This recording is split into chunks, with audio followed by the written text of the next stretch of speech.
अस्सलामुअलैकुम। लास्ट जो हमारी वीडियो थी हमने पेशेंट के केस के रिव्यू के हवाले से अपलोड की थी। उससे पहले हमारी कम्युनिकेबल डिजीज़ पे सीरीज़ चल रही थी। आज एक नई बीमारी के साथ हम दोबारा वीडियो को अपलोड करेंगे ताकि जो कम्युनिटी के अंदर बीमारियां पाई जाती हैं जिन्हें हम इन्फेक्शियस डिजीज़ कहते हैं या कम्युनिकेबल डिजीज़ कहते हैं, लोगों को उसके बारे में आगाही दे सकें। आज का जो हमारा टॉपिक है वो है खारिश। खारिश एक इंतहाई मूजी मर्ज़ है।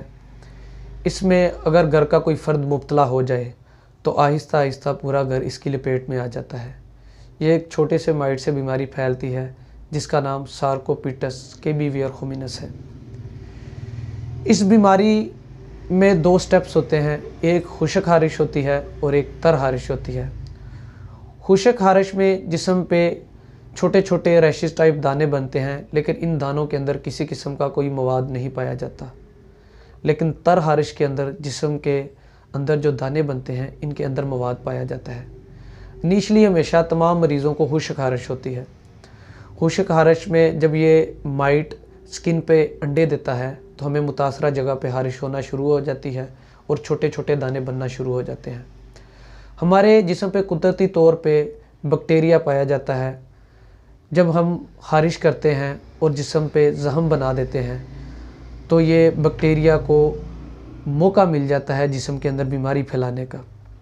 तो इन दानों के अंदर ये बैक्टीरिया को जब एक्सपोजर मिलता है तो इन दानों के अंदर मवाद बनना शुरू हो जाता है और जब मरीज़ दोबारा से खारिश करता है तो ये मवाद इन दानों से बाहर निकलता है, उसके कपड़ों पे, उसकी इस्तेमाल शुदा अशिया पे लगता है, जिससे जो आम सेहतमंद अफराद घर के होते हैं वो भी इस बीमारी के अंदर मुब्तला हो जाते हैं। इस वीडियो के अंदर हम आपको इस बीमारी के लिए कौन सी प्रिकॉशंस इस्तेमाल करनी चाहिए, घर में कौन सी एहतियाती तदबीरें करनी चाहिए, उसके बारे में मुकम्मल आगाह करेंगे। मेरे पास अगर कोई खारिश के अंदर मुब्तला मरीज़ आता है तो सबसे पहले मैं उसे अपनी हाइजेनिक कंडीशन को बेहतर रखने का मशवरा देता हूँ। हाइजन एक हाइजिया वर्ड से डिराइव्ड किया गया है। ये एक ग्रीक वर्ड है जिसका मतलब है सेहत की देवी। यूनान के पुराने लोग समझते थे कि जो बंदा बड़ा सेहतमंद था उस पे हाइजिया का बड़ा करम था। आहिस्ता आहिस्ता ये वर्ड हाइजन में तब्दील हो गया। हाइजन के अगर इस दौर में लफ्ज़ी मतलब निकालें तो उसका मतलब है ज़ाती जिस्मानी सेहत व सफाई का ख्याल रखना। अगर इसकी मैं छोटी सी डेफिनेशन करूं तो यही डेफिनेशन बनती है। इसमें जो अद्वियात एलोपैथिक के अंदर इस्तेमाल की जाती हैं उसमें लूट्रेक्स क्रीम, लाइसोनिल क्रीम, स्केबियन लोशन और डिफरेंट एंटी एलर्जिक मेडिसिन हैं जिनमें लिवोसिट्रीजाइन, सिट्रीजाइन, डिसलोरिटाडाइन, लोरिटाडाइन वगैरह हैं। इसके अलावा जब तर खारिश हो तो सेकंड बैक्टीरियल इन्फेक्शन इन्वॉल्व हो जाती है तो तब हम डिफरेंट एंटीबायोटिक्स सच एज सेफराडीन वगैरह, मॉक्सिसिलिन वगैरह यूज़ करते हैं। अगर होम्यो ट्रीटमेंट के हवाले से बात करें तो डोलिकस, लेडमपाल, सल्फ़र, इस तरह की रेमेडीज़ हम इस्तेमाल करते हैं। इसके अलावा इंडिविजुअलिटी के हवाले से बहुत सी अद्वियात आती हैं।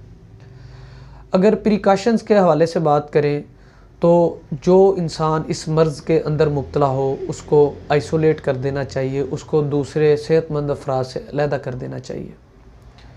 इसके अलावा उसकी इस्तेमाल शुदा अशिया जैसे कि उसका टॉवल है, उसके कपड़े हैं, ट्राउज़र है, इसको इस्तेमाल नहीं करना चाहिए। इसके अलावा जिस बिस्तर पे वो सोता है उसका ब्लैंकेट, उसका तकिया इस्तेमाल नहीं करना चाहिए। जो मेरे पास लोग इस मर्ज़ के अंदर मुब्तला होकर आते हैं उन लोगों को मैं मशवरा देता हूँ कि जिस बिस्तर पे आप सोते हैं, जो आप ब्लैंकेट ऊपर लेते हैं, जो तकिया सराना आप इस्तेमाल करते हैं या जो आप बेड पे आप जो मैट्रेस यूज़ करते हैं, इसको रोज़ाना 1 घंटे के लिए धूप में रख दिया जाए ताकि सूरज की शवाओं से ये माइट मर जाएं। और इसके अलावा कपड़ों को गर्म पानी के साथ धोया जाए। कपड़ों को जब प्रेस किया जाए, दोनों अतराफ से प्रेस किया जाए, तब ये किसी किस्म का भी जो माइट रहने का चांस नहीं रहता। मर्ज़ कितने माह हमारे घरों के अंदर रह जाता है। मेरे पास जब बेशतर मरीज़ आते हैं वो कहते हैं डॉक्टर साहब 1 साल हो गया है हमारे घर से खारिश नहीं ठीक हो रही। तो मैं सबसे पहले उनको अपनी हाइजेनिक कंडीशन को बेहतर रखने का मशवरा देता हूँ, उनको उनके स्टेप्स बताता हूँ कि किस तरह उन्होंने घर के अंदर सफाई का ख्याल रखना है। इंशाल्लाह उम्मीद करता हूँ ये मेरी वीडियो सुनने के बाद आप इसके मुतल्लिक़ काफ़ी हद तक जान चुके होंगे और इस पे अमल करके आप अपने आप को सेहतयाब, अपने घर वालों को सेहतयाब कर सकते हैं। शुक्रिया।